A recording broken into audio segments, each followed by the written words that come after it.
स्वागत है आप सभी लोगों का मेरे चैनल साइंस टू टेक्नोलॉजी में। मैं अनुपम विपुल आप सभी लोगों का स्वागत करता हूं आज के शो रॉकेट मंडे में। If you want to watch this video in English please open the description and take you to my English only channel. तो आज हम लोग बात करेंगे मार्स पे जाएंगे कैसे, मार्स पे ट्रेन कैसे ले जाएं, और ये समझना बहुत जरूरी है। यहाँ पे कोर फोकस हो रहा है ज्यादा लोगों को ले जाना, ज्यादा पेलोड ले जाना है। एक दो चीज के बारे में बात नहीं कर रहा, वो तो अभी भी कर सकते हैं, लेकिन मतलब समझ रहे हैं, पूरा ट्रेन ले जाना है तो क्या करना है।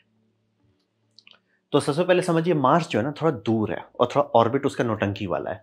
तो उसका मतलब क्या होता है? तो मतलब ये होता है कि हमारे पास दो चीज़ का सबसे आराम से एक्सपीरियंस है कि दूरी कितनी है। सबसे पहला हो गया सन, जो कि होता है 8.3 लाइट मिनट की दूरी पे है, यानी कि लाइट स्पीड पे आप चलिए तो लगभग 500 सेकंड लग जाएगा पहुंचने में।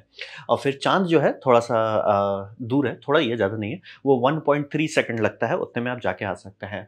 और फिर मार्स जो है ना यहाँ थोड़ा सा लूज है, यहाँ पे आपका 3 मिनट लग सकता है जो सबसे क्लोजेस्ट है, और जब दूर हो जाता है तो वो 22 मिनट्स ले जाता है, यानी कि आपका सबसे मैक्सिमम दूरी पे 1320 सेकंड लगेगा अगर आप फुल स्पीड पे चल रहे हैं। तो बोले इतना दूर कैसे जा सकता है वो, ये मतलब सन से ज़्यादा कैसे हो सकता है? बात है हम दोनों का ऑर्बिट अलग अलग टाइम पे अलग अलग जगह पे होता है, यानी कि आप जब सन के इधर तरफ हैं, जिसे हम लोग ये कहते हैं सन है, अर्थ है, मार्स है, मतलब सन सेंटर में रखा जाएगा। तो सन सेंटर में अर्थ एक साइड में है, मार्स दूसरे साइड में, तो उसे हम लोग कंजंक्शन कहते हैं। दूसरा अपोजिशन कहते हैं, अपोजिशन में हम आ जाते हैं, यानी कि पृथ्वी यानी कि अर्थ आ जाता है मार्स और सन के बीच में। तो जब आप अपोजिशन में तो सबसे क्लोजेस्ट होते हैं, जब कंजंक्शन में तो समझ रहे सन के थ्रू आपको जाना पड़ेगा, वो बहुत दूरी बढ़ जाता है।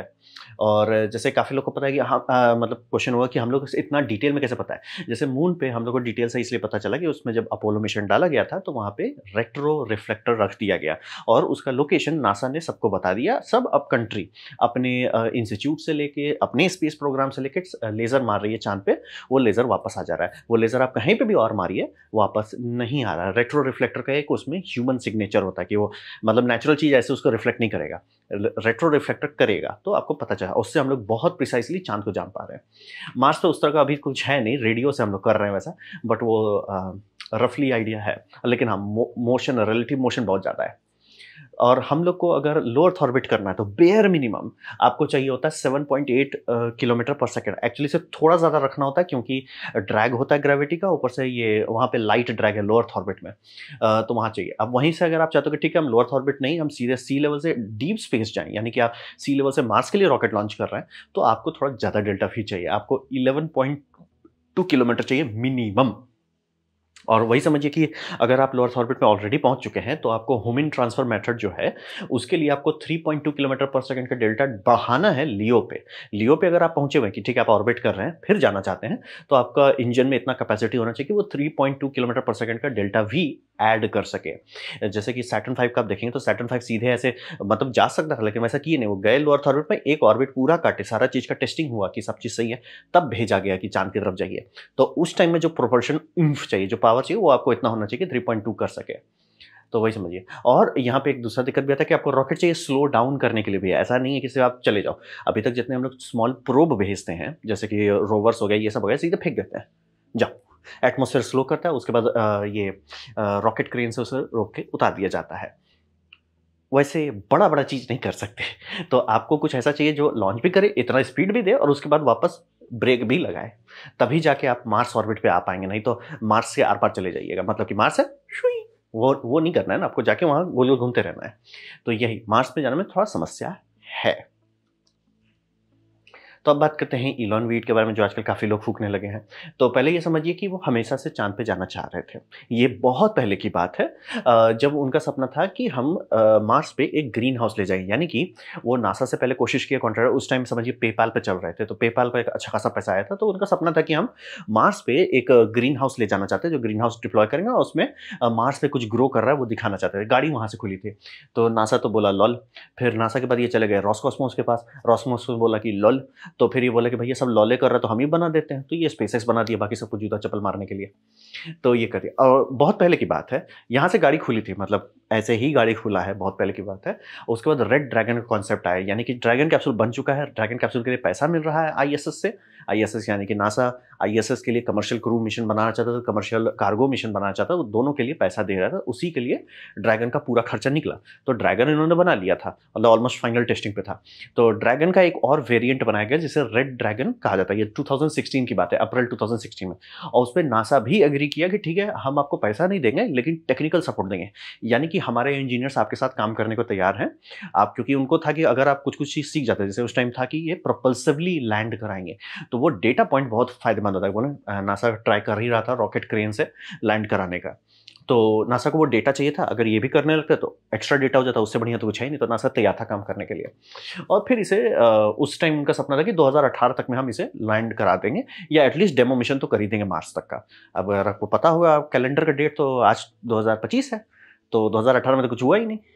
और समझ लीजिए जुलाई 2017 में, मतलब 2016 में ये गाड़ी खोले, अनाउंस किए, पार्टनरशिप किए, सब चीज़ हुआ, जो ये सब टेस्टिंग उसी टाइम हुआ है, सब चीज़ हो गया। और उसके बाद प्यार से 2017 में इसे बंद किया गया। अब 2017 में वो कूद गए BFR में, बिग फैल्कन रॉकेट पे। रहा बात की BFR जो था थोड़ा ज़्यादा वीड था, मतलब कि 300 टन चल रहे थे लोअर ऑर्बिट पे, बहुत ज़्यादा बड़ा था। मतलब बनना ही नहीं, फिजिकली बना ही नहीं पाते उसको, बहुत ज़्यादा बड़ा था, तो उसको वो छोड़ दिया। अब रहा बात कि BFR इतना बड़ा बनाए क्यों थे, मतलब कॉन्सेप्ट में एटलीस्ट, वो था कि इलोन मस्क को हमेशा से एक भूत काटा हुआ है कि वो एक चीज़ से सब करना चाहते हैं। मतलब कि जैसे स्टार वॉर्स आप देखते हैं या स्टार ट्रेक देखते हैं, उसमें एक क्राफ्ट है, सब चीज़ कर लेता है वो। मतलब सरफेस से लेके आपका ऑर्बिट चला जाता है, ऑर्बिट से लेके आपका डीप स्पेस में कूद जाता है, डीप स्पेस से दूसरे ऑर्बिट में कूद जाता है, फिर वहाँ से लैंड भी कर लेता है। उतनी एनर्जी हमारे इंजन में नहीं है, न्यूक्लियर में भी बेयरली उतनी एनर्जी है, और वो अभी हम लोग बना नहीं रहे। तो ये जो इसका भूत काटा हुआ है कि हम एक ही से सब चीज़ करेंगे, मतलब कि ये जेन्युइनली प्लान कर रहे थे कि हम इंसान को ड्रैगन कैप्सूल में रख के मार्स भेजेंगे। इसलिए सर पागल हो जाएगा आदमी अगर उतने छोटे जगह में रखे रहोगे उसको 2 साल तक। तो वो जो भूत कटा था उसका में ठीक है, हमको एक ही चीज़ से सब चीज़ करना है, यहीं से टेक ऑफ करना है, यहीं से उसे लैंड भी करा देना है। तो वो करने के लिए कितना बड़ा रॉकेट चाहिए, तब बना था बिग फैल्कन रॉकेट। तो वही करना क्या चाहते हैं कि सी लेवल से टेक ऑफ करो, लियो पे डॉक करो। डॉक करो मतलब कि ऑर्बिट कर लो, आप हमेशा ऑर्बिट करके ही जाना चाहोगे आगे, डायरेक्ट कूद नहीं जाना चाहोगे।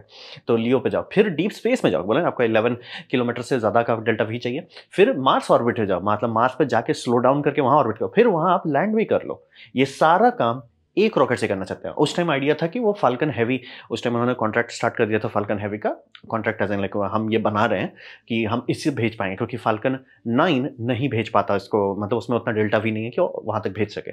तो इसके ऊपर लगे हुए थे कि फाल्कन हैवी इसको भेज पाएगा, टेक्निकली कर सकते, ये मतलब लैंड तो कर ही जाता ऑन पेपर, बट हाँ आदमी उसके अंदर नहीं रख सकते थे। आदमी पागल हो जाएगा भाई, उतने छोटे से जगह में 2 साल तक रखेंगे तो ये आइडिया हमेशा से इनके दिमाग में पड़ा हुआ है। ये आइडिया वैसा ही होगा, हम फ्लैट प्लेट बनाएंगे, उसमें पानी डालेंगे, उससे रॉकेट लॉन्च करेंगे। सर वो आइडिया गधा वाला आइडिया है।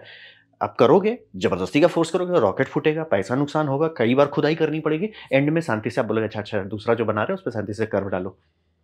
वो बहुत बार हो चुका है। आप लोग अभी थोड़ा जवान हो, हम थोड़ा जमाना से देखते आ रहे हैं। बाल था उस टाइम से हम ये पढ़े 2018 में लैंड करेंगे, कितने लोग पड़ गए इसी पीछे कि हाँ Elon Musk idea of landing on Mars by 2020 is not stupid. I am like हो गया सर, 2020 हो गया, मून तो हुआ ही नहीं, आप मार्स जा रहे हैं। तो इलॉन वेट को थोड़ा नीचे रखते हैं। अब रहा बात कि एक्चुअली करना है तो कैसे करेंगे, यानी कि अगर नासा को दिया जाए या इसरो को दिया जाए तो वो लोग करेंगे कैसे। तो उसका एक प्रोटोकॉल होता है जिसे हम लोग कहते हैं इंटरप्लैनेटरी ट्रांसपोर्ट। तो यहाँ पे लॉजिक रहता है कि आप लोअर ऑर्बिट पे जाएंगे, वहाँ एक क्राफ्ट बिल्ड करेंगे, ऐसा क्राफ्ट करके बिल्ड करेंगे जिसका सिर्फ एक काम है, वो कभी ना नीचे आएगा ना कभी ऊपर जाएगा, यानी कि वो स्पेस को नहीं छोड़ रहा है, वो स्पेस क्राफ्ट है, स्पेस में ही रहेगा। जैसे कि ISS है, ISS नहीं बनाया गया है कि आप धरती में उसे लैंड करा लो या मार्स पे ले जाओ, कुछ नहीं, वो सिर्फ स्पेस में ही रह सकता है। तो यहाँ पे इसको जो बनाया जाएगा इसका सिर्फ काम होगा स्पेस है, स्पेस को डील करो, और उसमें डील करो लोअर ऑर्बिट से आना जाना, और LMO होता है लोअर मार्शियन ऑर्बिट। तो लियो से लेमो तक जाने का पूरा जुगाड़ करो, और आपको अर्थ से डॉकिंग करना होगा, यानी कि ये आपने बना लिया ऑर्बिट पे ले जाके सामान, जैसे ISS बनाया गया है, जैसे चाइना का स्पेस स्टेशन बनाया गया है, वैसे आप इसे बनाएंगे और इसमें जाके आप डॉक कर देंगे, जो जिसमें आपका क्रू रहेगा वो डॉक कर देंगे इस पर। और फिर मार्स पे कैसे जाएगा, ठीक है आपने यहाँ से डॉक कर दिया, लोड कर दिया, ठीक है, मार्स कैसे उतरिएगा। मार्स के लिए 2 शटल बनाए जाएंगे। पहला शटल होगा मार्स क्राफ्ट शटल होगा, यानी कि जो आपका है क्रू के लिए है, यानी कि ये लैंड करेगा और टेक ऑफ करेगा। ये एक अलग छोटा-सा, मतलब सब चीज़ नहीं कर रहा, वो सिर्फ़ एक काम के लिए कि वो जाएगा, लैंड करेगा और टेक ऑफ करेगा। तो वो, और उसमें रिफ्यूलिंग की ज़रूरत नहीं है, यानी कि मार्स में आप लैंड किए, कुछ धांधली हुआ, तुरंत वापस आ सकते हैं। ये नहीं कि अच्छा सर जी अब रुको 2 साल हम मतलब बड़ा सा सोलर फार्म बनाते हैं और उससे हम पानी ड्रिलिंग करते हैं और फिर उससे हम कार्बन डाइऑक्साइड निकालते हैं एटमॉस्फेयर से, फिर हम उससे फ्यूल बनाते हैं, फिर वो फ्यूल से आपका रिफ्यूल करते हैं, फिर लॉन्च करते हैं, ना। लैंड करेगा, टेक ऑफ भी करेगा। वो इसीलिए एक छोटा क्राफ्ट है जिसमें सिर्फ लाइफ सपोर्ट है, मतलब एक बेयर मिनिमम क्राफ्ट है जो लोगों को सेफली नीचे और ऊपर लाने का काम है, वो भी सिर्फ मार्शियन ऑर्बिट से, धरती से नहीं, धरती का ग्रेविटी बहुत स्ट्रांग है, तो सिर्फ मार्शियन ऑर्बिट पे, ये मार्शियन ऑर्बिट से मार्शियन सरफेस पे, सरफेस से वापस मार्शियन ऑर्बिट पे करेगा। और ये रिफ्यूलिंग फ्री सिस्टम है, यानी कि आपको रिफ्यूल नहीं करना कि मार्स पे कुछ हमारा पहले से ही सब चीज बना हुआ, वैसा नहीं, आप आराम से ये हो जाएगा। दूसरा, आप कार्गो लैंडर बनाओगे, ठीक है, क्योंकि ये फचांग बनेगा, ऑब्वियसली इसमें आपको लैंड करने का भी रॉकेट डालना है, टेक ऑफ का भी डालना है, या एक ही इतना बड़ा बनाना जिसमें ये दोनों हो सके, तो वो एक ऑप्शन हो गया।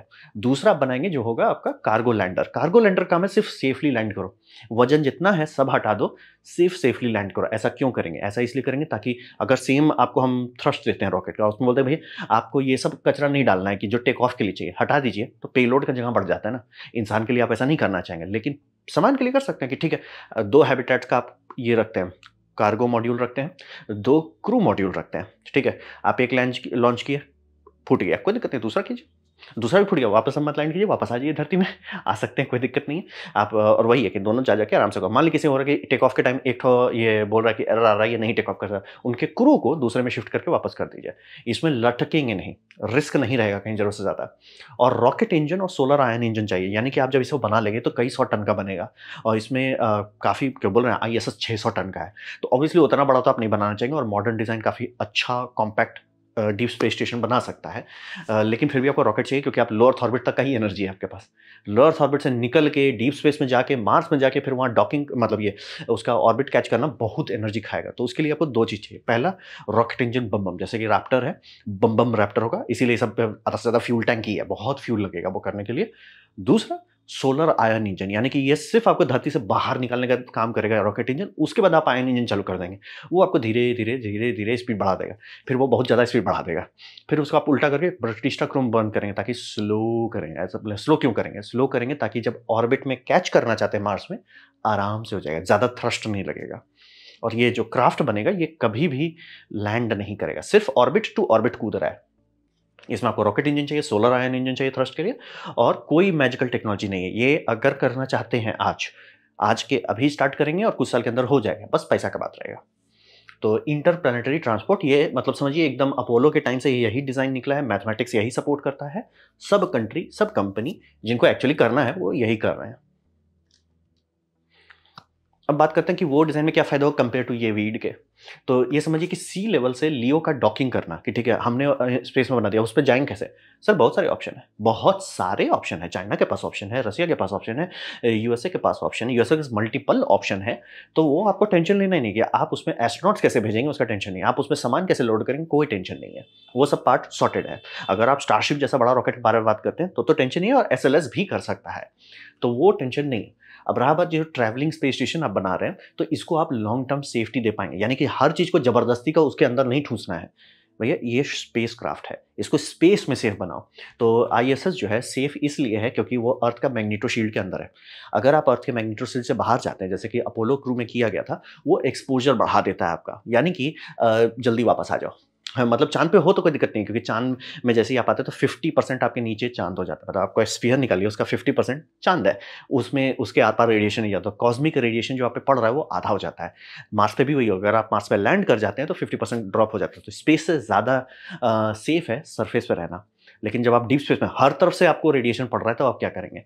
तो हिसाब वही रहता है कि रेडिएशन शील्डिंग करो। रेडिएशन शील्डिंग कैसे करेंगे? उसके लिए क्राफ्ट बनाना पड़ेगा, यानी कि उसके बाहर पे पानी घुमाना पड़ेगा। अगर आईएसएस में आप देखिएगा तो एक छोटा सा एरिया है जिसे स्टॉर्म शेल्टर कहते हैं, कि जब सोलर विंड ज़रूरत से ज़्यादा छींकने लगता है तो सारे एस्ट्रोनॉट्स को उस डब्बा में डाल दिया जाता है। वो डब्बा के इर्द-गिर्द वो पानी का बॉटल रखा हुआ है। पानी बहुत अच्छा रेडिएशन रोकता है। तो जब आप इस तरह का क्राफ्ट बना रहे हैं जिसको पूरी तरह से बाहर डीप स्पेस में ही रहना है, तो खूब बढ़िया से पानी का लेयर करेंगे। वो तो ऑब्वियसली इसमें आप कर नहीं सकते, क्योंकि इसको बनाया है आपको कि सर टेक ऑफ भी करो, लैंड भी करो। लेकिन स्पेस स्टेशन के पास वो सबका ज्योमेट्री का हेडेक नहीं है भैया, आराम से पूरा पानी कवर करो। और इसीलिए आप नासा का देखते होंगे बहुत सारी रिसर्च की बेस्ट रेडिएशन शील्ड में पूप आता है। क्यों? क्योंकि उसका कुछ कर नहीं सकता। पानी आप रिसाइकिल कर सकते हैं, ठीक है? पानी आपने बाहर टैंक बना दिया, पानी उससे साइफन हो रहा है, ठीक है। लेकिन पूप का क्या करेंगे? आदमी है, 2 साल तक का बात हो रहा है, 4 साल तक का बात हो रहा है, 8 साल तक का, तो पूप इतना बनेगा, उसका करेंगे क्या? उसको शिप के बाहर ये उसका भी पैकेज बना के रहता है, वो रेडिएशन रोकने लगेगा, क्योंकि उसमें बहुत पानी रहता है, मतलब निकाल भी दीजिए तो भी बहुत पानी रहता है। तो वो करके आप रेडिएशन शील्डिंग का समस्या सॉल्व कर सकते हैं। फिर मल्टी मिशन स्ट्रक्चर है, यानी कि ये एक बार गया आ गया वैसा नहीं होगा, आप जाते रहिए जितना बार, आप इसको कंटिन्यूअसली साइकिल करा सकते हैं जितना आप चाहें। और लैंडिंग का स्ट्रेस नहीं पड़ रहा है कि भैया लैंड करना है, एटमॉस्फेयर से भिड़ना है, कोई दिक्कत नहीं है सर। आप देख ही रहे हैं कि स्टारशिप के साथ क्या हो रहा है जब वो एटमॉस्फेयर से भिड़ रहा है, स्पेस शटल के साथ क्या हो रहा था जब वो एस्ट्रोनॉट इससे भिड़ रहा था, क्या बोलते हैं एटमॉस्फेयर, भिड़ना ही नहीं है। उससे भिड़ने के लिए हम एक अलग चीज बनाए जो सिर्फ उससे भिड़ने के लिए बनाया, वो उसी को संभालेगा और कुछ करेगा भी नहीं, वो कर सकते हैं। और अपोलो लूनर लैंडर का जो टोपोलॉजी था कि यानी 2 रॉकेट को एक साथ उतारो, ये टोपोलॉजी था, उतारो और फिर जो बड़ा वाला रॉकेट है वो स्पेंट हो चुका रहेगा, फिर उससे टेक ऑफ करो। ये करना मार्स पे आसान है धरती के कंपेयर में। क्यों? क्योंकि धरती का ग्रेविटी ज़्यादा है, मार्स का ग्रेविटी कम है। तो ये एक्चुअली आप कर सकते हैं। इसीलिए जितने कॉन्सेप्ट है सब में एक आएगा, बड़ा लैंड करेगा, उसके बाद छोटा से बाहर फायर कर देंगे।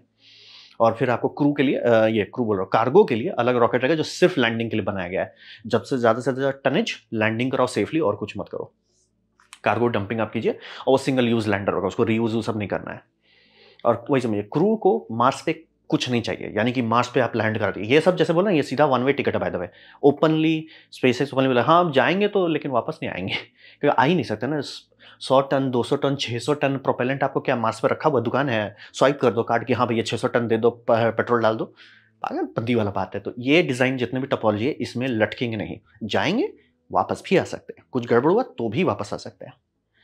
तो यही इसका मेन बेनिफिट होता है कि आप जबरदस्ती का एक चीज से हर चीज करने की कोशिश नहीं कर रहे हैं। इसीलिए कोई भी कंट्री इस तरह का ऊपर डिजाइन नहीं बना रही कि हम यहाँ से डायरेक्ट टेक ऑफ करेंगे, डायरेक्ट मार्स पर चले जाएंगे। भैया क्या है, फूक रहे हो? स्टार वॉर्स नहीं है, हमारे पास उस तरह का रिएक्टर इंजन नहीं है। और बाय द वे बहुत सारे मार्शियन डिजाइन्स में अमेरिका ड्रेको इंजन को इस्तेमाल करा। हम ये स्पेसएक्स ड्रेको इंजन नहीं, जो उनका पुराना 1970s का nuclear based thermal hydrogen engine जो था, यानी कि हाइड्रोजन और कैरी करेंगे, बहुत हल्का होता है, और हाइड्रोजन जाएगा आपका रिएक्टर में अथाह गर्म हो जाएगा और एग्जॉस्ट के तौर पे निकालेंगे। और उनका स्पेसिफिक इंपल्स आ रहा था, क्योंकि बना के टेस्ट किए हैं, स्पेसिफिक इंपल्स आ रहा था 900, जो कि रैप्टर से डबल है। तो वो करके वो कोशिश कर रहे ताकि बहुत तेजी से जा सके, कुछ महीनों में पहुंच जाए मार्स पे। वो सब आप कर सकते हैं कि भैया ये इंजन को लड़ना नहीं है कि इसको मतलब हवा इसके अंदर घुस रहा है, इसको कैसे थ्रस्ट लगाएंगे, रोकेंगे, कोई टेंशन नहीं है सर। उसको करने के लिए एक छोटा सा गाड़ी है जो सिर्फ वही करेगा। और मेन ट्रक है, वो ट्रक जो ट्रेन है आपका, कोई टेंशन नहीं, वो आराम से आ रहा है जा रहा है पीछे, उसको लड़ना नहीं है। उसको ना तो धरती का एटमॉस्फेयर से लड़ना है, ना तो मार्स का एटमॉस्फेयर से लड़ना है, और उसको सिर्फ स्पेस के रेडिएशन शील्डिंग से लड़ना है। तो यही मेन बेनिफिट यही है कि कुछ भी मैजिकल नहीं चाहिए। कोई भी आप ये नहीं कि अच्छा वहाँ पे सब चीज़ हो तो ही हम वापस आ पाएंगे, नहीं, हम जाएंगे भी आएंगे भी, कोई टेंशन वाली बात नहीं। और डबल रिडंडेंसी आराम से रखा जा सकता है। तो अब बात करते हैं भविष्य में क्या होगा। तो यहाँ पे समझिए कि करंट जो स्टारशिप पे जो चल रहे हैं कि अरे इलॉन मस्क ने बोल दिया, it's like sir please history पढ़ा करो ना भाई। हम इसमें थे, जॉब कर रहे थे, तब से हम सुन रहे हैं कि ये लैंड कर देंगे, लैंड कर। उस टाइम कितने लोग पगलाए थे कि भैया यही होगा वही होगा। ये ऑलमोस्ट हमको याद दिला दिया जब यूट्यूब चैनल खोल के हम बोल रहे थे हाइपर लिंक, ये हाइपर लूप नहीं होने वाला है, वीड मत फूकें। सब लोग गरिया रहे थे हमको, इसलिए कहाँ है आपका हाइपर लूप सर, कहाँ है? तो वही वाली बात हो जाती है कि बनाने का बना सकते हैं, 1 वे टिकट बनाने का कोई भी बना सकता है, लेकिन बात है वो लॉजिकल नहीं है। और वही समझिए, आपको इंडस्ट्री चाहिए होती है रिफ्यूल करने के लिए। कह देना कि हम ना मार्स पे जाएंगे ना, हम उस पर ऑक्सीजन निकाल देंगे। इसलिए सर जो मॉक्सी भेजे हैं उससे कुछ ग्राम ऑक्सीजन निकल रहा है, किसान को नहीं जिंदा रख सकता। स्टारशिप को रिफ्यूल नहीं कर सकते, और उतना बड़ा न्यूक्लियर रिएक्टर हमारे पास नहीं है कि स्पेस में डालें फिर उसको रखें, यहाँ पे बोलेंगे सोलर से करेंगे। इसलिए सर इतना सोलर लगेगा। और बाय द वे मार्स में सोलर में एक दिक्कत आता है जिससे हम लोग कहते हैं डस्ट स्टॉर्म, जो कि ऑलमोस्ट आधा साल तक आपका ये आउटपुट कम कर देता है। कहाँ से चलाइएगा? मतलब बस कर देंगे जी, कैसे जी? कर देंगे ना जी, कैसे? मतलब लैंड करने से पहले आप, मतलब ये ऐसा वाला बात हो जाएगा सर लैंड करने से पहले ही वहां सब चीज बना हुआ है, इसलिए है।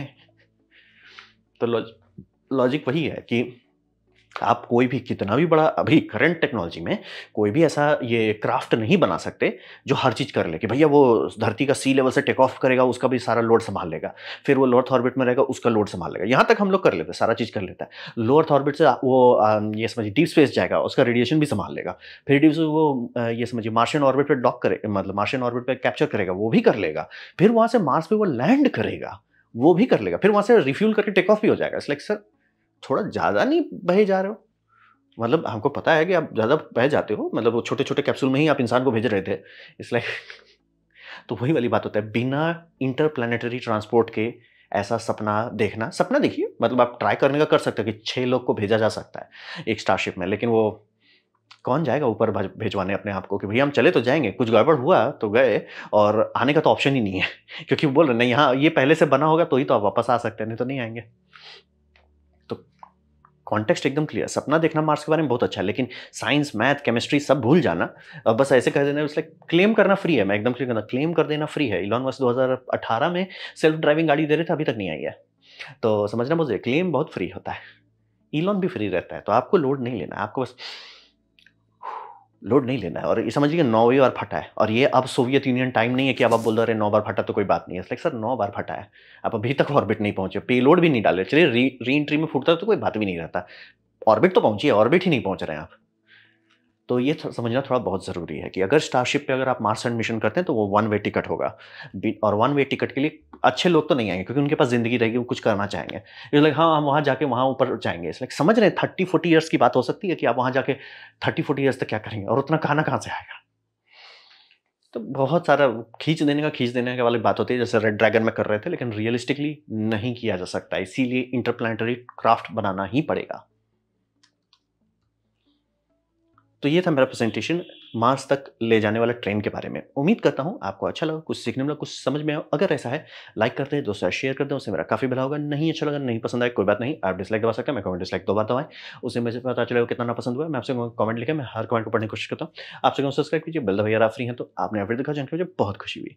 धन्यवाद।